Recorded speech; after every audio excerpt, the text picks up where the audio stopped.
So, mga kapatid, sa mga dumadaang panahon, sa kabila po ng marami tayong nakikitang sabihin natin pagtaas. No? Nakikita niyo ba yung pagtaas ng mga gasolina ngayon, ng diesel? No? Dati tuwang-tuwa yung may mga diesel ang sasakyan, no? Ngayon, maaray ang mga naka-diesel. Isa na kami doon, no? No, ngayon so mag-full tank na pala kayo, no? At ang gobyerno ay merong freeze, no, sa tax, kaya mura.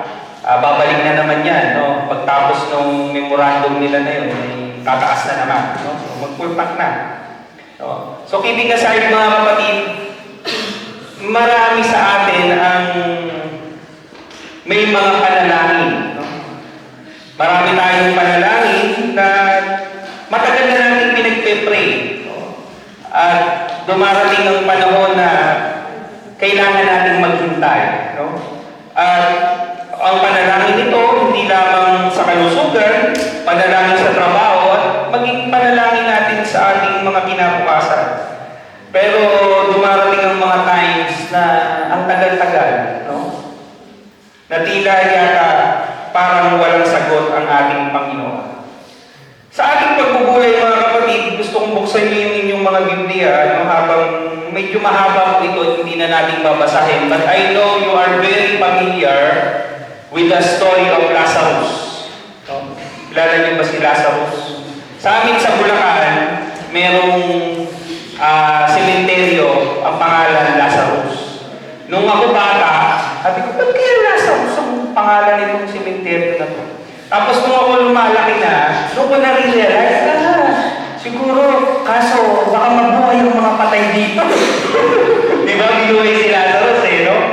So, yun ang biruan namin doon, huwag ka kayong pag-agabi doon kasi baka mabuhay yung mga patay doon. No?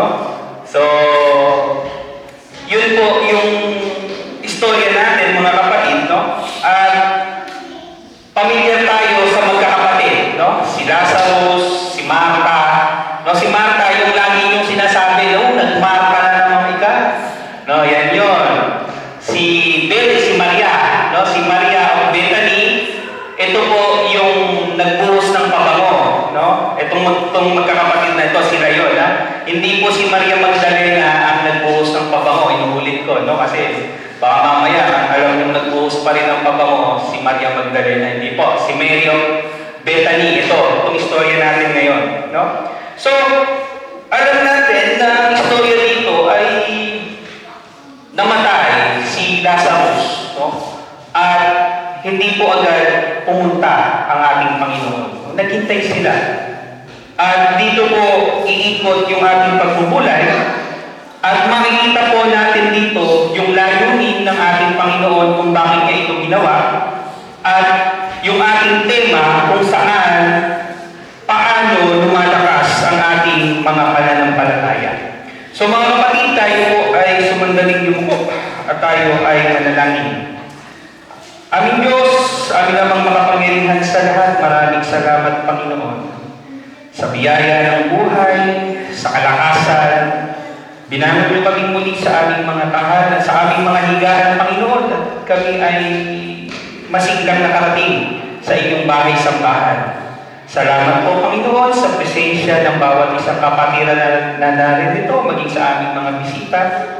Sama-sama niyo po kaming pagpalangin. Buksan niyo po ang aming mga puso't isipan upang maihanda namin ang aming sarili sa pakikinig at makita namin ang mensahe niyo sa bawat isa sa amin, Panginoon, na makita namin ang kalagayan namin, ang inyong kalooban sa aming mga buhay na magdudulot ng pagbabago sa aming pang-araw-araw na pamumuhay at pagsunod sa iyo. Muli po, Panginoon, maraming salamat. Ito po ang aming panalangin sa pangalan ng inyong anak na si Jesus. Amen. So, brothers and sisters, the book of John, no? Alam natin, in the gospel, ay hindi siya kasama sa tinatawag nating synoptic gospel. No? Ito yung dinidiscuss namin kahapon sa mga kabataan. No? Unlike Matthew, Mark, and Luke, na ang pananaw nila kay Kristo ay halos pare-pareho. No? But in the book of John, John gives an emphasis doon sa pagiging anak ng Diyos. No?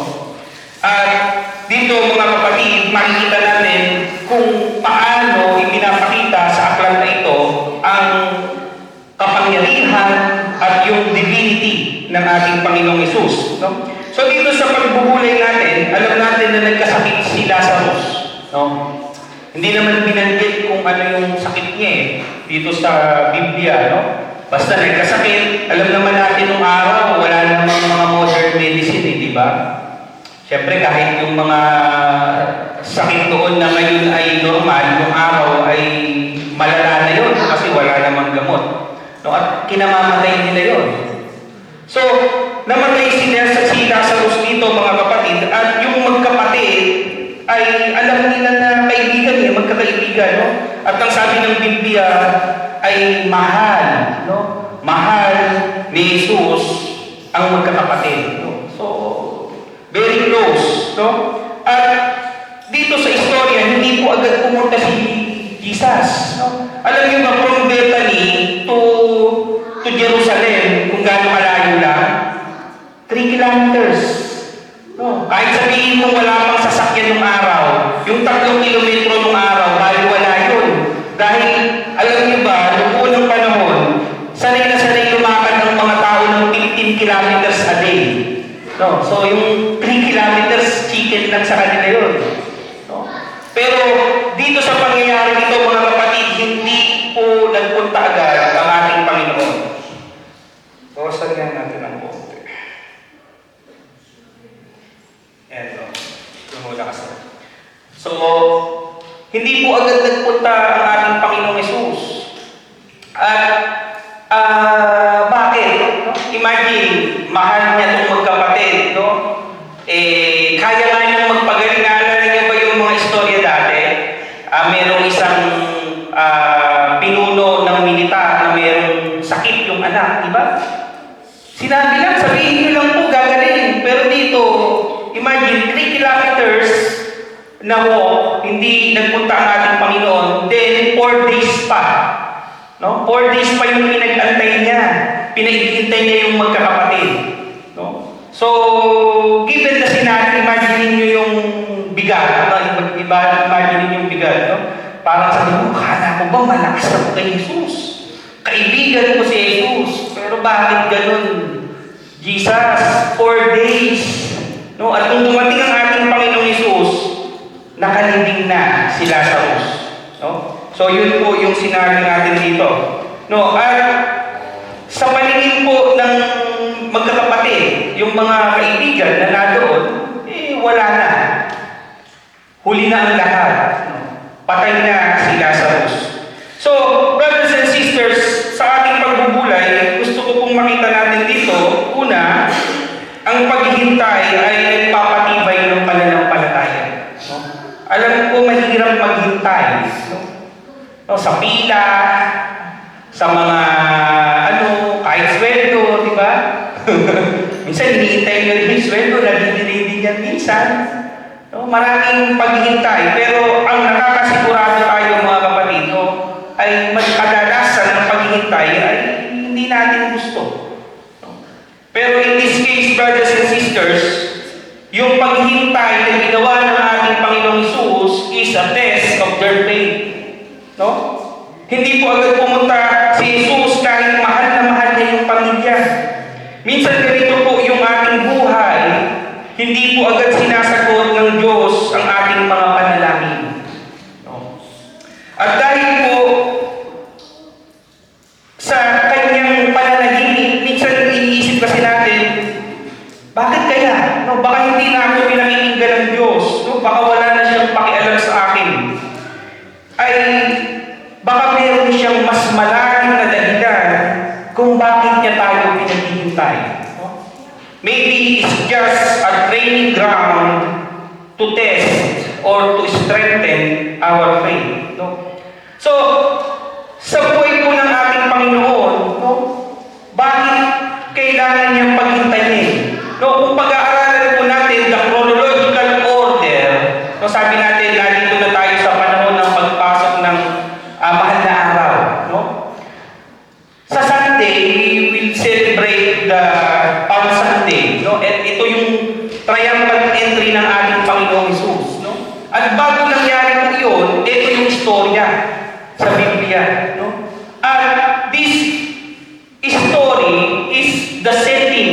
No? Ito po yung ultimate miracle ng ating Panginoong Hesus.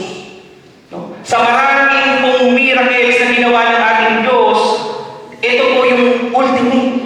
No? At dito, sinimento ng ating Panginoong Hesus sa mga tao kung sino siya at kung gaano siya kamakapangyarihan. No? Binuhay niya si Lazarus. No? At doon sa triumphal entry, mga kapatid, yung mga tao na nakasaksi sa pagbuhay kay Lazarus, yun din yung mga tao na sumalubong sa kanya. No? So, iyon po yung setting na yun, mga kapatid. No? So, ang paghihintay ay nagpapatibay ng pananampalataya. At doon sa miracle na ginawa ng ating Panginoong Hesus, mas maraming tao ang sumampalataya sa Kanya. Pangalawa, ang tunay na pananampalataya ay nakatuon kay Hesus, hindi sa sitwasyon. No? Kasi, imagine brothers and sisters, wala na eh. No? Minsan, baka kung tayo ang nandoon sa senaryo, kung may sakit yan, baka kaya ang pagalingin niya kasi may sakit lang eh. Pero patay na po. 4 na araw ng patay. No? At mind you, brothers and sisters, sa tradisyon ng mga Israelite, sa mga Hudyo, wala pong imbalsam dyan. Walang lamay-lamay. Kapag namatay ka, subito, libing. Ganun po ang tradisyon, no? Kasi hindi sila nagpa-practice ng embalming nun. Baka naman sabihin nyo, Pastor, baka hindi pa na-invent ang embalsam. Hindi po. Ang ancient Egypt, panahon pa ni Moises, marunong na sila ng embalming, no? So, hindi kasi ganun yung practice ng mga Jews, no? So, nakita natin dito, mga kapatid, wala na eh, no? Even the sisters, no, sabi ni Martha, sabi ni Jesus kay Martha, kasi nga, bakit ngayon lang kayo dumating? Wala na si Lazarus. Pero ang sabi po ng ating Panginoon, hindi niya sinabi na, hindi siya nag-explain. Kasi may ginawa ako sa Jerusalem. Kasi marami pa akong inayos. Ang sinabi ng ating Panginoon, ako ang muling pagkabuhay at ang buhay. So, ano yung makikita natin, mga kapatid, sa sandali iyon, inilipat ni Jesus yung focus sa kanyang sarili at hindi sa sitwasyon. No? Hindi siya nagsabi, no, I'm sorry, Martha, I'm sorry, Mary, na-delay ako. Hindi. Sinabi niya na ako ang muling pagkabuhay at ako ang buhay. So, brothers and sisters, this is the revelation of identity. No? That Jesus Christ is saying that I am the resurrection. So, ako ang muling pagkabuhay. Ako ang buhay. And He performed the miracle. No? Brothers and sisters, this is the proclamation, the claiming of authority over death. Na siya yung Diyos, siya yung mga pangyarihan. Hindi lamang siya propeta, no? Kung hindi siya ay Diyos. No? Mga kapatid, alam niyo ba, hindi po basihan ang tindi ng pananampalataya. Minsan kasi ganun tayo, ang lakas kasi ng faith niya. No? Kadalasan po, ganoon yung pananaw natin. Hindi po basihan ang tindi ng pananampalataya. Ang basihan po ng pananampalataya ay kung sino yung pinapananampalataya natin. Amen? Minsan kasi ganun tayo kasi ang lakas ng faith niya eh. Hindi po. Lahat po ng tao may faith. Pero ang tanong, kanino ba nakasanding yung faith na yan? And this is what Jesus wants us to see. No, I am the resurrection. Sa akin lamang, ako lamang ang makapagbibigay ng buhay, ang mabubuhay. No? Ang muling mabubuhay. No, so, come to think of it, brothers and sisters, this is a foreshadowing. na yung mangyayari kay Jesus, di ba? Na muli siyang mabubuhay mula sa mga patay. No? Pangatlo, ang nakikita ni Jesus ang ating sakit. No? Ito maraming may favorite ng memory verse na ito eh. No? Yung Jesus wept. No? John 11:35. No? Ang sabi, this is the one of the shortest verse in the Bible. No? Kaya yung mga kabataan, pag nag-memory verse, Jesus wept, kabataan pa lang ako, yan ang favorite. Na bukod sa John 3:16 ha, Jesus wept, John din. No? John 35. So, napakadaling kami saduhin. Bakit? No? Bakit po binigyan ng importansya itong talatang ito, kung Jesus wept?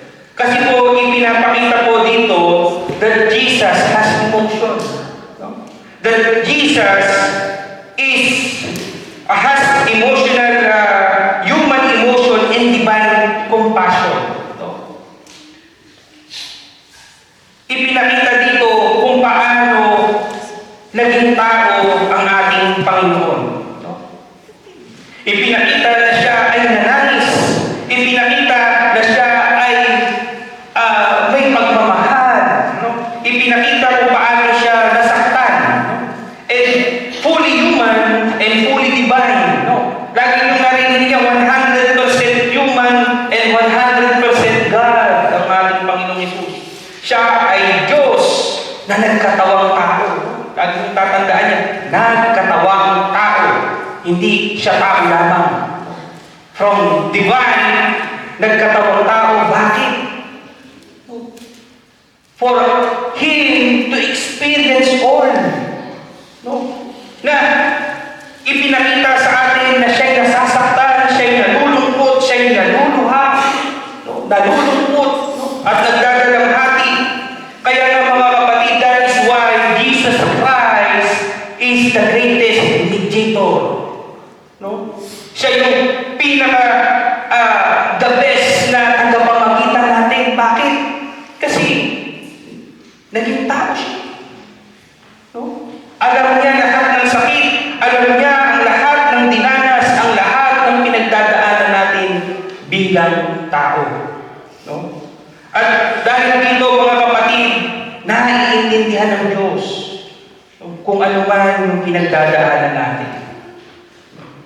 Kapag tayo nasasaktan, kapag tayo nalulungkot, kapag tayo nahihirapan, alam po lahat yan ng Diyos dahil naranasan niya. Ang ating pong pananampalataya ay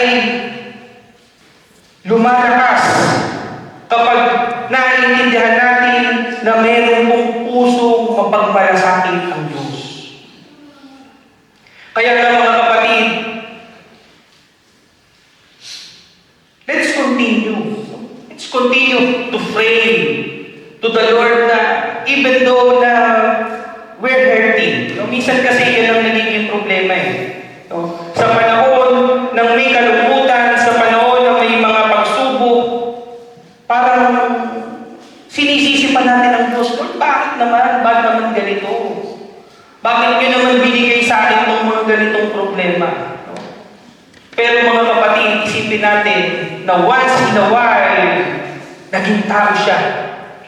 And He knows kung ano yung hirap mo, kung ano yung pinagdadaanan mo. No? At maaaring bahagi yan ng paghubog sa atin bilang mananampalataya.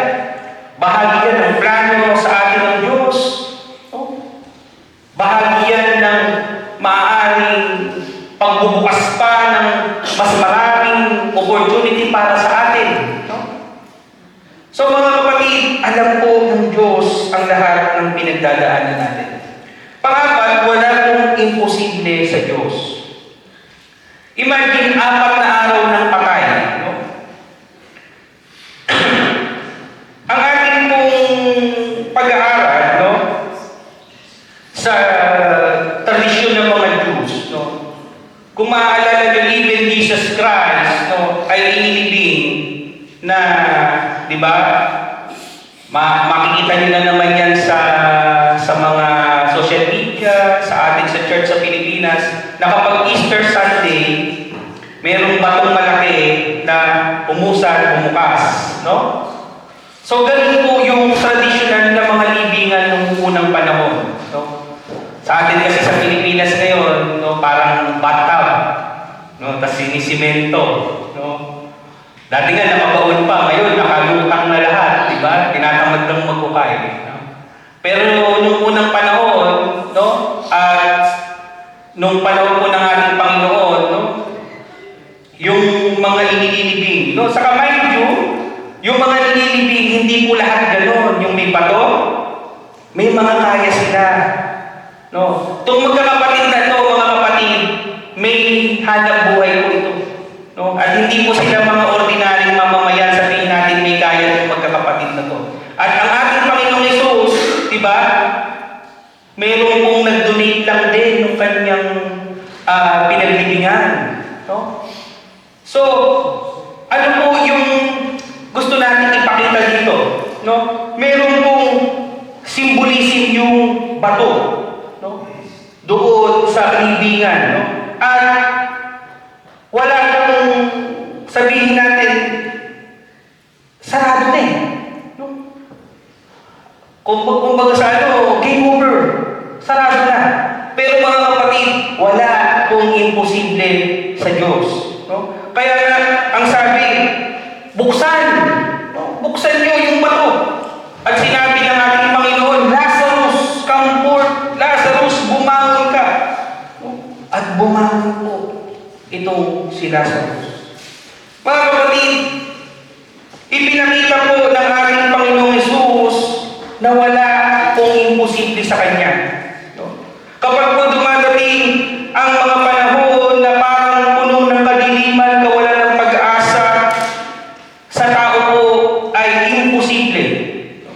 Pero sa Diyos po ay imposible. Amen? Wala pong imposible sa Diyos. Lahat ay imposible. Mga kapatid, napakayaman po ng mensaheng ito na gustong ibigay sa bawat isa sa atin. Na sa bawat araw, mga kapatid, ay huwag tayong mawalan ng pag-asa.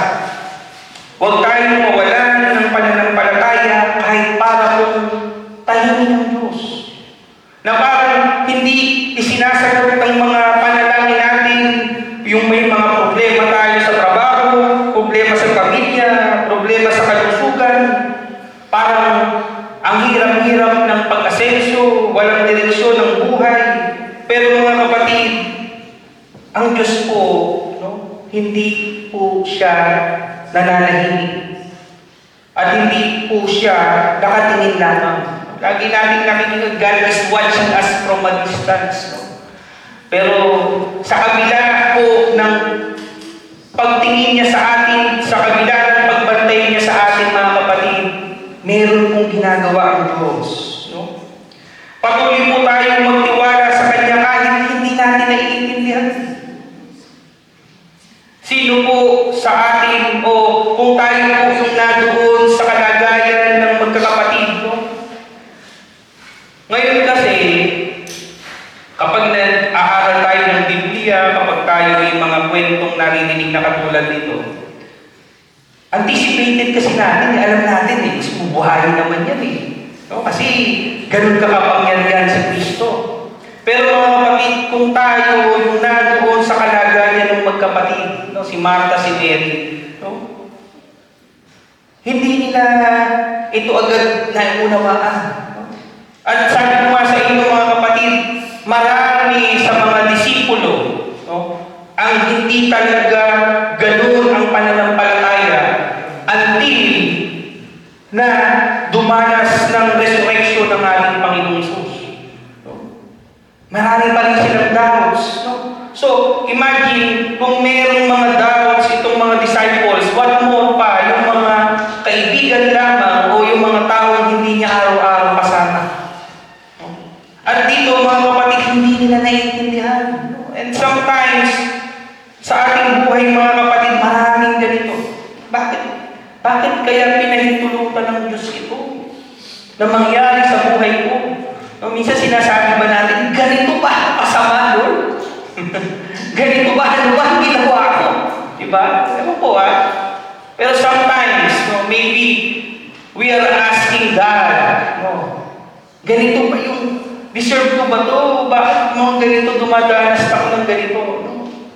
So, minsan hindi natin naiintindihan bakit pinahihintulutan ng Diyos ang mga bagay-bagay, pero mga kapatid, trust. Just trust. No? So, sabi natin last Sunday, ano yung message natin last Sunday? Ha? Wala na nang nakaalala talaga. Journey? Ha? Journey to grace. Di ba? Trust the journey, trust the process. No? Na kahit hindi natin maintindihan, magpatuloy tayong magtiwala sa Diyos. No? Kasi may plano. No? At yung bato na sinasabi natin kanina, mga kapatid, ito yung bato ng buhay natin. No? Ano yung purpose ng bato sa libingan? Para hindi, mangamoy yung bangkay, di ba? Kasi sabi, Panginoon, Jesus, 4 na araw na siyang patay, nangangamoy na siya.